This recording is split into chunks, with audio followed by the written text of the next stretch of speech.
Hello everyone, कैसे हैं आप सभी का स्वागत है चैनल पर। तो आज हम लोग दोस्तों बनाने वाले हैं कुर्ती में साइड स्लिट। बहुत ही फिनिशिंग के साथ में हम रेडी करेंगे। अगर आपका तिरछापन आता है या और रेब आने लगता है तो जिससे इस तरीके से अगर आप बनाते हैं तो आपकी फिनिशिंग बहुत परफेक्ट आएगी। तो हमें कुर्ती को अपने उल्टे साइड से कर लेना है।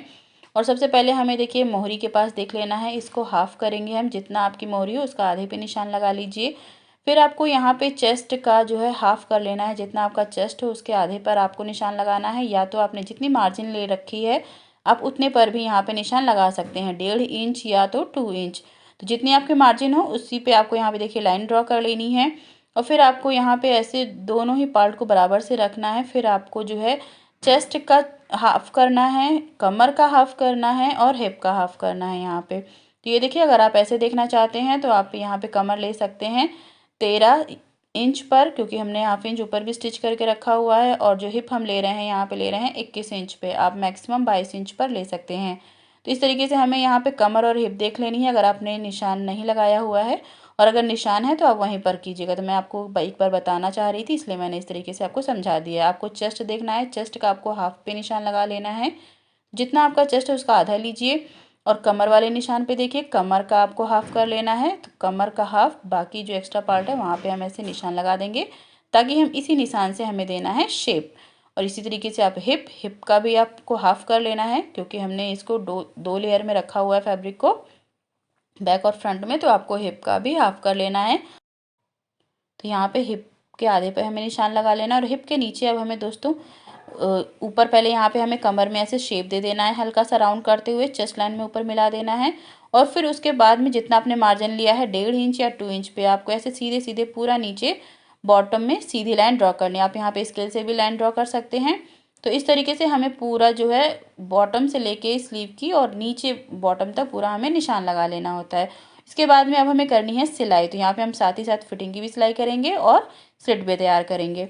तो यहाँ पे देखिए, यहाँ पे हमें इसको मोहरी को बराबर से पकड़ना है और बस अपने निशान पर हमें लगाते जाना है सिलाई। तो यहाँ पे ये देखिए, बस यहाँ पर डबल सिलाई करके हम पहले लॉक करेंगे। फिर हम बराबर से दोनों फैब्रिक को पकड़ेंगे, ऊपर और नीचे को। और फिर हमें यहाँ पे लगानी है सिलाई। तो यहाँ चेस्ट लाइन पर लेके आएंगे, फिर हमें फैब्रिक को सीधा कर लेना है। और फिर अब हमें यहाँ पे अपनी चेस्ट लाइन से कमर लाइन तक आना है। और जैसे कि हमने यहाँ पे शेप दिया था हल्का सा राउंड में, तो वैसे ही हमें यहाँ पे स्टिच भी करना है और कमर तक लेकर के आना है। तो ये जो हमारा कमर का निशान है हम यहाँ तक लेके आएंगे, नीडल फंसा के रखेंगे। और फिर हम इस अपने फैब्रिक को टर्न करेंगे। तो यहाँ तक हमने पूरी पक्की सिलाई लगाई हुई है। और अब इसके नीचे जो हमने लाइन ड्रॉ की है, इसके नीचे हमें लगानी है कच्ची सिलाई, जिससे कि हमारी स्लिट तैयार होगी। तो यहाँ पे इस बात का आपको ध्यान रखना है कि हमें यहाँ पे कच्ची सिलाई लगानी है।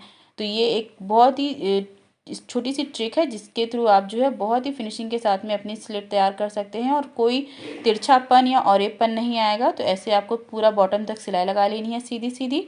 अब इसको हम कट कर देंगे और अब हमें इसको कर लेना है ओपन। तो बॉटम से हमें देखिए ऐसे बराबर से रखना है। और फिर हमें यहाँ पे ये जो आपको दिख रहा है, इसको आपको जितना एक्स्ट्रा है उसको आपको अंदर की तरफ फोल्ड करना। ऊपर आपको 1/2 इंच तक ही लगभग रखना है, या आप जितना उचित चाहते हैं उस हिसाब से भी रख सकते हैं। तो लगभग 1/2 इंच या 0.75 जितना ही हमें रखना है। और फिर बॉटम से लेकर के पूरा हिप तक हम निशान लगाएंगे। और फिर उसके बाद हम लेकर के जाएंगे पलटते हुए। तो इस तरीके से हमें जो है देखिए, आप चाहें तो यहाँ पे पिनअप भी कर सकते हैं। और फिर अब हमें यहाँ पे लगा लेनी है सिलाई। तो यहाँ पे अब हमें जो है पक्की सिलाई लगानी है। सेंटर में हमने कच्ची लगाई थी, लेकिन अब हमें यहाँ पे पक्की सिलाई लगानी है। तो इस तरीके से आपको फैब्रिक को देखते जाना है। कोई फैब्रिक आपका दब तो नहीं रहा है, इसलिए आप बराबर से ज़रूर ध्यान से देख लीजिए। और बस किनारे किनारे हमें और हिप लाइन तक यहाँ तक लेकर के आना है सिलाई को। और जहाँ पे लेके आएंगे लास्ट में वहाँ पे निडल फंसा के रखेंगे, फिर टर्न करेंगे देखिए। और फिर दूसरे साइड पे हम लेकर के आएंगे, फिर एक्स्ट्रा पार्ट को हम दबा देंगे और फिर यहाँ पे निडल फंसा के रखेंगे। और फिर अब हमें जैसे हमने इस साइड सिला था उसी तरीके से हमें इधर भी सिलना है। तो यहाँ पर भी देखिए, बस ऐसे फोल्ड करते जाना है एक्स्ट्रा पार्ट को, जितना भी आपका एक्स्ट्रा पार्ट है। और फिर अब हमें पूरा बॉटम तक यहाँ पे सीधी सीधी सिलाई लगा देनी है। तो इस तरीके से दोस्तों अगर आप सिलाई लगाते हैं स्लिट में, तो आपकी स्लिट बहुत ही फिनिशिंग के साथ में रेडी होती है। कोई भी इसमें तिरछापन या झोलपन नहीं आता है, जिससे कि इसका जो लुक होता है बहुत ही फिनिश के साथ में रेडी हो जाता है। और अगर आपको लगता है कि आपकी और एक पट्टी सीधी आती है तो अच्छी बात है, नहीं आती तो आप ज़रूर एक बार ये आइडिया अपना के देखिएगा। बहुत ही फिनिशिंग के साथ में हमारी स्लिट रेडी हो जाती है। और उम्मीद करती हूँ दोस्तों कि आप लोगों को आज की वीडियो पसंद आ रही होगी। और वीडियो पसंद आए तो फ्रेंड्स ज़रूर लाइक कीजिएगा, शेयर कीजिएगा और कमेंट करके ज़रूर बताइएगा कि आपको आज की वीडियो कैसी लगी। अब देखिए जो सेंटर का हमने कच्चा धागा लगाया था उससे हम यहाँ पे खोल देंगे और ये कुछ इस तरीके से फिर हमारा हिप तक पूरा हमें ऐसे ही खोल लेना है। इसके बाद में हमारी जो स्लिट है वो फाइनली रेडी हो जाती है। तो इसी तरीके से आप दूसरे साइड की स्लिट को भी रेडी कर सकते हैं। और वीडियो पसंद आए तो फ्रेंड्स लाइक शेयर सब्सक्राइब